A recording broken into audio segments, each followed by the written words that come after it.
Peace be upon you. Today I want to talk about chapter 2, Surah Al-Baqarah, verse 30. So here it talks about the Khalifat al-Ard, and I'm going to explain that briefly.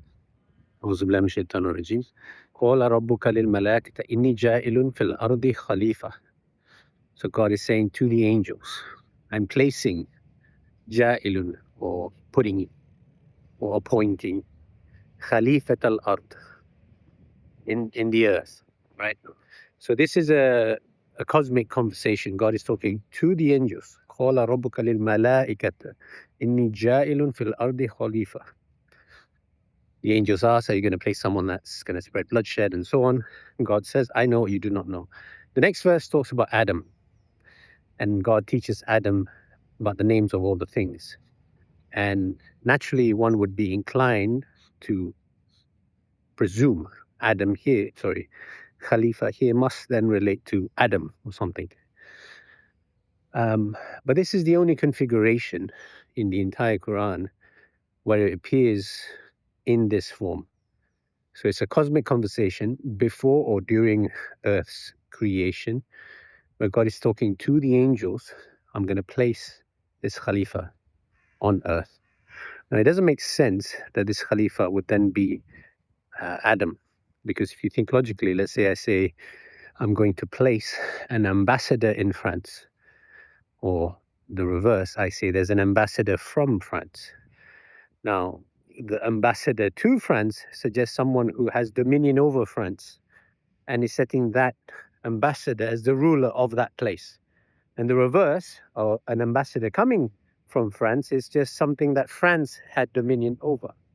And God uses this word repeatedly, ja'ilun. I'm going to place, stabilizes. Mountains are used in this, in another verse, 33:72, about free will. But it's the same concept, that God is placing mountains on the earth, placing guards upon it, and so on. So this is something that exists outside of that thing that is being placed. And so the authority must be higher than the thing coming from within it. So this ambassador, this vicegerent, is more powerful than a typical Khalifa. For example, the only two instances where this Khalifa is used in the singular is in this verse and another one in chapter 38, where David is identified as a Khalifa. And in this instance, God is telling David, you shall rule as you please, but be righteous effectively. But in 230, it's unique because it's Khalifat al-Ard. So God is talking to the angels, placing some ambassador on earth. Now, the correct understanding, and this is controversial, I get it, is that this Khalifa is Satan, meaning that he has temporary dominion of this domain. Because you have to consider, why are you here, right? Are you here for the fun and giggles? Or are you here for a divine specific purpose? And God tested Satan, right? 1850. And in many other instances, God commanded to the angels, prostrate to this creature of mine. They all failed. Satan failed. And he became a jinn. So the test is one where you obey your own ego, your own desire.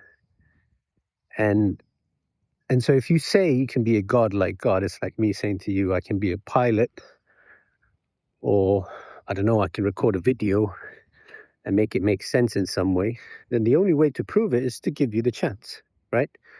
You say you're a good editor, you say you're a good pilot, you say you can be a god. God easily could have wiped him clean, right? But Satan in the Quran asked God for respite. He's saying, I will skulk on them on every path in chapter 7, I think 16 to 17. I'll be in the front, the backs, the rears. Everywhere you look, Satan will be there. And so he's asking for respite. Why? Right? How does this manifest? How does this work in concert with the fact that we are here on earth? So the logical explanation is that this configuration is unique. God places and chooses his words carefully and precisely, meaning this is Satan. This is his playground. And his playground has an expiry date. On the day of judgment, everyone will be called to account.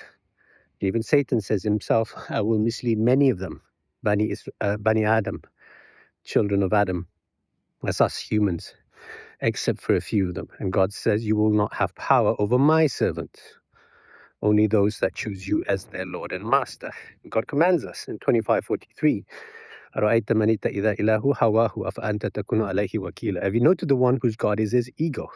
Will you be his advocate? 45:23, same thing.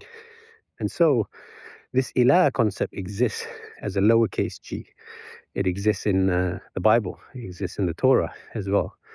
I think somewhere in Corinthians 4:4, where it talks about how Satan will have his own kingdom here on earth. And so he challenged God's authority. He believed he could be as powerful, as great, as qualified as God. And obviously the fact is that only God can be God. And the angels do not accept this as a fact. They know for a fact only God can be God. And jinns, they tested it out. They say, yeah, maybe you can be God. Oh yes, you can. You definitely can be God. And the humans were indecisive. God says so in chapter 20, I think, to Adam. We tested Adam in the past, and we found him uncertain, effectively. Basically, he didn't take a firm stance. So we're here because of our indecision. We're here because we didn't know the true qualities of God. And so you have to ask yourself, what is the evidence on earth? Is it an evidence of an omnipotent ruler that does not fail? No. There's war, there's famine, there's disease, there's murder, there's crime of any sort. Anything you could imagine is here, right? It's not just by the disease of the human heart. The human heart is influenced by a factor, by a whisper. This is what Satan was asking for. I will skulk for them at every path. Every decision you've ever made, bad or good, he was there trying to whisper the bad, right? Steal that, do this, support that, whatever. And your purpose in life is to return to God fully. Only accept pure monotheism. Understand that you made an erroneous judgment coming here, 33:72. God offered the freedom of responsibility, the amana, to the heavens and the earth and the mountains. Sama wal ard wal jibala. They refused it. The humans accepted it. They were transgressing. So your freedom now is the ability to say that God doesn't exist. Your freedom now is to say that, oh, that I don't accept a messenger after Muhammad, for example. Well, why not? Right? This is the exact same thing that people said about Joseph. I think 45:23. There will become no messenger after him. And he had profound miracles. He could interpret the dreams. The king trusted him. What was Muhammad's miracle? He didn't split the moon. He didn't shoot water between his fingers. His miracle was the Quran, right? And so if you were there at the time, how can you convincingly say, I will follow you, O prophet, O messenger of God, when all he said were the words of the Quran? And so if I'm saying the words of the Quran and it's logical, for example, the Shahada is La ilaha illallah, nothing else, and you refuse me, this is the same as you refusing Muhammad when he said this to his people. He said, I have been commanded or enjoined, I've been enjoined from worshipping other gods beside God. He went to his people, he fought them and said, you guys are wrong.